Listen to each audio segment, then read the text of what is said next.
Hi friends, welcome to my YouTube channel.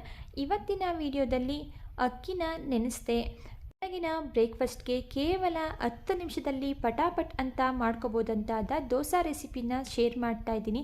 ಈ dosa recipe ಅಂತೂ ತುಂಬಾ ಸಾಫ್ಟ್ ಆಗಿರುತ್ತೆ. ಮಕ್ಕಳು ದೋಸೆ ಬೇಕು ಅಂದಾಗ ಕೇವಲ ಒಂದು 10 ನಿಮಿಷದಲ್ಲಿ ಮಾಡ್ಕೋಬೋದು. ಅಷ್ಟೇ ಅಲ್ಲ, ಹಾಗೆ ಮಕ್ಕಳ ಲಂಚ್ ಬಾಕ್ಸ್ಗಳಿಗೆ ಏಳಿ ಮಾಡಿಸಿದಂತಹ ರೆಸಿಪಿ ಅಂತ ಹೇಳ್ಬೋದು. ಬನ್ನಿ ಯಾವ ರೀತಿ ಮಾಡ್ಕೊಳ್ಳೋದು ಅಂತ ನೋಡೋಣ. ಈ ಇನ್ಸ್ಟಂಟ್ ದೋಸೆ ರೆಸಿಪಿನ ಮಾಡಲಿಕ್ಕೆ ನಾನಿಲ್ಲಿ ಮೊದಲು ಒಂದು ಬೌಲ್ಗೆ 1 ಕಪ್ ಆಗುವಷ್ಟು ಪೇಪರ್ ಅವಲಕ್ಕಿನ ಸೇರಿಸ್ಕೊಳ್ತಾ ಇದ್ದೀನಿ. ನಂತರ ಇದಕ್ಕೆ ನೀರನ್ನು ಸೇರಿಸಿ 2 ರಿಂದ 3 ಸಲ ನೀಟಾಗಿ ವಾಶ್ ಮಾಡಿಕೊಂಡು ಯಾವ ಕಪ್ನಲ್ಲಿ ನಾವು ಅವಲಕ್ಕಿನ ತಗೊಂಡಿದ್ವಿ ಅದೇ ಕಪ್ನಲ್ಲಿ ನಾನು 1 ಕಪ್ ಆಗೋಷ್ಟು ರವೆನ ತಗೊಂಡಿದ್ದೀನಿ. ರವೆ ಯಾವುದಂದರೆ ನಾನಿಲ್ಲಿ ಮೀಡಿಯಮ್ ರವೆನ ತಗೊಂಡಿದ್ದೀನಿ. ನೀವಿಲ್ಲಿ ಸಣ್ಣ ರವೆನೂ ಸಹ ತಗೋಬೋದು. ಅದೇ ಕಪ್ನಲ್ಲಿ ಅರ್ಧ ಕಪ್ ಆಗುವಷ್ಟು ಮೊಸರು ಹಾಗೆ 1 ಕಪ್ ಆಗುವಷ್ಟು ನೀರನ್ನು ಸೇರಿಸಿ ಮಿಕ್ಸ್ ಮಾಡಿಕೊಂಡು ಈಗ ಒಂದು ಪ್ಲೇಟನ್ನು ಕ್ಲೋಸ್ ಮಾಡಿ 10 ನಿಮಿಷಗಳ ಕಾಲ ಇದನ್ನು ನೆನೆಲಿಕ್ಕೆ ಇಡೋಣ. ಅಷ್ಟರಲ್ಲಿ ನಾವು ದೋಸೆಗೆ ಬೇಕಾಗಿರುವಂತಹ ಟೊಮೊಟೊ ಚಟ್ನಿನ ರೆಡಿ ಮಾಡ್ಕೊಳ್ಳೋಣ. ಟೊಮೊಟೊ ಚಟ್ನಿನ ರೆಡಿ ಮಾಡ್ಕೊಳ್ಳೋದಕ್ಕೆ ನಾನಿಲ್ಲಿ ಮೊದಲು ಒಂದು ಪ್ಯಾನ್ ಇಟ್ಕೊಂಡು ಅದಕ್ಕೆ 2 ಟೀ ಸ್ಪೂನ್ ಆಗುವಷ್ಟು ಎಣ್ಣೆನ ಸೇರಿಸ್ಕೊಳ್ತಾ ಇದ್ದೀನಿ.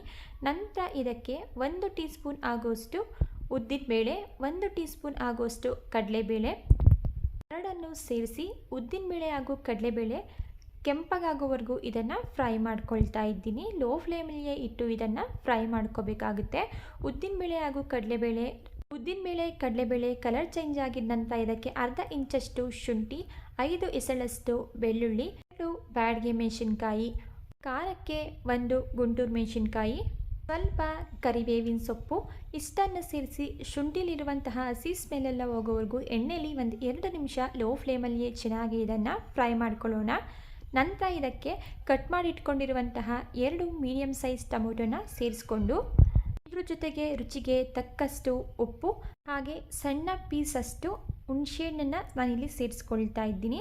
ಒಂದು ಚಿಕ್ಕ ಪೀಸ್ ತಗೊಂಡ್ರೆ ಸಾಕು. ಇದನ್ನೆಲ್ಲ ಸೇರಿಸಿದ ನಂತರ ಮೀಡಿಯಮ್ ಫ್ಲೇಮಲ್ಲಿಟ್ಟು ಟೊಮೊಟೊ ಕಂಪ್ಲೀಟಾಗಿ ಸಾಫ್ಟ್ ಆಗಬೇಕು. ಅಲ್ಲಿವರೆಗೂ ಒಂದು ಲಿಡ್ಡನ್ನು ಕ್ಲೋಸ್ ಮಾಡಿ ಮಧ್ಯಮದಲ್ಲಿ ತಿರುಗಿಸ್ಕೊಂಡು ಟೊಮೊಟೊನ ಚೆನ್ನಾಗಿ ಫ್ರೈ ಮಾಡ್ಕೊಳ್ತಾ ಇದ್ದೀನಿ. ಈಗ ನೀವೆಲ್ಲಿ ನೋಡ್ಬೋದು ಟೊಮೊಟೊ ಕೂಡ ಬೆಂದು ಸಾಫ್ಟ್ ಆಗಿದೆ. ಈಗ ಗ್ಯಾಸ್ ಸ್ಟವ್ನ ಆಫ್ ಮಾಡಿಕೊಂಡು ಇದನ್ನು ಕಂಪ್ಲೀಟಾಗಿ ತಣ್ಣಗಾಗಲಿಕ್ಕೆ ಬಿಡೋಣ. ತಣ್ಣಗಾಗಿದ ನಂತರ ಮಿಕ್ಸರ್ ಜಾರ್ಗೆ ಟ್ರಾನ್ಸ್ಫರ್ ಮಾಡಿಕೊಂಡು ಇದಕ್ಕೆ ಅರ್ಧ ಟೀ ಸ್ಪೂನ್ ಆಗುವಷ್ಟು ಜೀರಿಗೆ, ರುಬ್ಲಿಕ್ಕೆ ಅವಶ್ಯಕತೆ ಇರೋಷ್ಟು ನೀರನ್ನು ಸೇರಿಸಿ ಇದನ್ನು ನೈಸಾಗಿ ಪೇಸ್ಟ್ ಮಾಡ್ಕೊಳ್ತಾ ಇದ್ದೀನಿ. ನೋಡಿ, ನಾನು ಈ ಕನ್ಸಿಸ್ಟೆನ್ಸಿಲಿ ಚಟ್ನಿನ ರೆಡಿ ಮಾಡ್ಕೊಂಡಿದ್ದೀನಿ. ನಿಮಗೆ ಸ್ವಲ್ಪ ತೆಳುವಾಗಿ ಬೇಕು ಅಂದರೆ ನೀರನ್ನು ಸಹ ಸೇರಿಸ್ಕೋಬೋದು. ನಂತರ ಇದನ್ನು ಒಂದು ಬೌಲ್ಗೆ ಟ್ರಾನ್ಸ್ಫರ್ ಮಾಡಿಕೊಂಡು ಸ್ವಲ್ಪ ಮಿಕ್ಸರ್ ಜಾರ್ಗೆ ನೀರನ್ನು ಸೇರಿಸಿ ಅದನ್ನು ಸಹ ನಾನಿಲ್ಲಿ ಸೇರಿಸ್ಕೊಳ್ತಾ ಇದ್ದೀನಿ.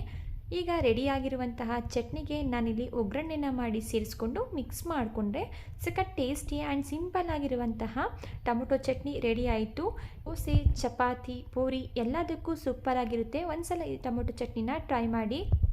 ನಾವಿಲ್ಲಿ ನೆನೆಲಿಕ್ಕೆ ಇಟ್ಟಿರುವಂತಹ ಅವಲಕ್ಕಿ ಹಾಗೂ ರವೆನ ನೋಡೋಣ. ಇದು ಕೂಡ ತುಂಬಾ ಸಾಫ್ಟಾಗಿ ನೆಂದಿದೆ, ನೀವೇ ಇಲ್ಲಿ ನೋಡ್ಬೋದು.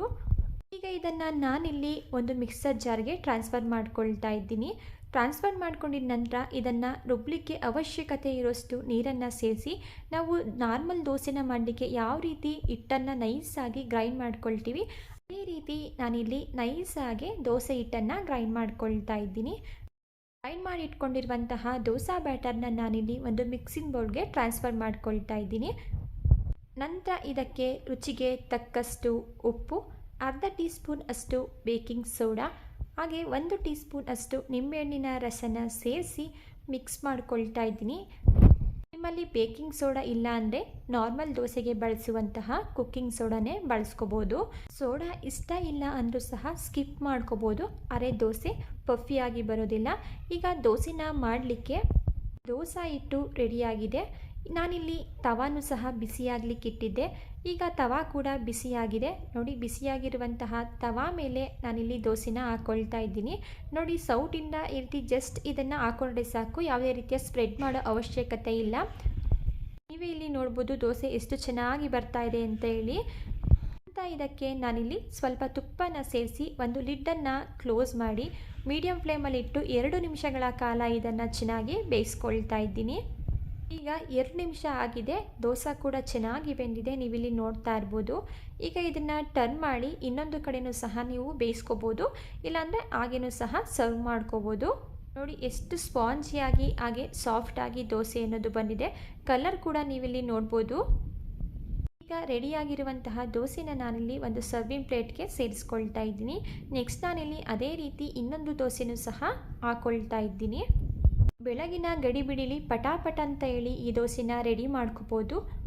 ಅಕ್ಕಿನ ನೆನೆಸೋ ಅವಶ್ಯಕತೆ ಇರಲ್ಲ, ರುಬ್ಬೋ ಅವಶ್ಯಕತೆ ಇರಲ್ಲ. ಈಗ ಈ ದೋಸೆನೂ ಸಹ ರೆಡಿಯಾಗಿರುವಂತಹ ದೋಸೆನ ನಾನಿಲ್ಲಿ ರೆಡಿ ಮಾಡಿ ಇಟ್ಕೊಂಡಿರುವಂತಹ ಟೊಮೊಟೊ ದೋಸೆ ಜೊತೆ ಸರ್ವ್ ಮಾಡ್ಕೊಳ್ತಾ ಇದ್ದೀನಿ.